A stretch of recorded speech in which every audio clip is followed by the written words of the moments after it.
عليكم ورحمة الله وبركاته. أصحابي ay soo weydiisay Africa's Promise sidii u samayn kartid withdraw. Waxaan rabaa markii aan fursadan ugu faa'iideysto ardada aan dadka fahamsaneen aan u faa'iideeyo adigoo mobilka isticmaalaya ta computerta yani hadaadan u baahnayn kaliya waxaad tagaysaa maxaa la dhahaa Chrome ka tagay brokerka xilligaas marka aad doonayso ama qofka markaas meesha ay rabtid inaad lacagta ka dhigtid meesha aad lacagta inaad kasoo bixiso akoonkaas ka inay kaliya wax weyn ma markaa ka isid website kan ka inay Africa's Promise markaa ka isid loo jeedaa meesha soo qoran navigation ku qoran ku dhufay navigation markaa ku dhufaysid waxaad tagaysaa withdraw meesha ku qoran withdraw la tagay withdraw waxaad kasii dooranay meesha ku qoran withdraw from MT4 marka intaas aad aadid kadib meeshaan ku keenaa wuxuu ku leeyahay lacagaha aad inaad la baxdid hadda ani waxaan dhahaa $101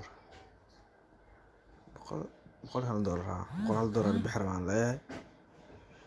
$101 iyo 4 senti waay laakiin $101 iska leh inta password weydii password waxaan gelinaa akoonka passwordkiisa kaliya meeshaan waxaan geliyay lacagta intan waxaan geliyay passwordka wax weyn ma qayb labaad oo ii gudbinaa oo meeshaan oo ii gudbinaa meeshaan markuu ii gudbiyo ujeedaa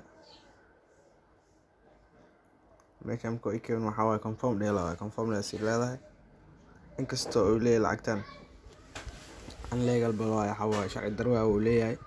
maadaama lacagtan mar dhow la soo dhigay wax badan ma lagu shaqeeynin marka xaaladiisa soo marka laakiin wax gudbaa ka soconaa ma fahanti hadii confirm kan aad dhahdid automatically lacagtaada macnaha waxa waay waxay aaday xagee aaday marka I understand continue na dhawaay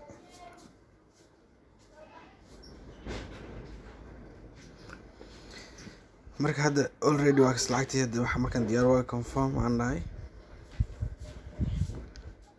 markaas confirm da mar dhaadin biso isku dhamaatay markii wax raacsi uu leeyahay liibaan cabdi nuur magaciisa iskaga qoraa meeshaan haddaad tagtay kartaa meeshaan optional waay tagtay kartaa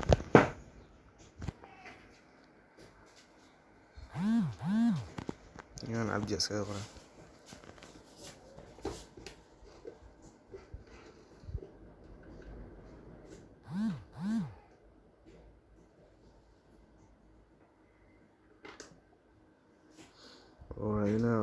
withdrawga waalidii 3 maalin qaadanay oo dhahay simple saasay ku dhamaatay 3 bari qaadanay oo dhahay isku dhamaatay intaas la waa withdrawga lagu sheegay wax problem ma 3 maalin isku soo kadib lacagtaada ku imaanay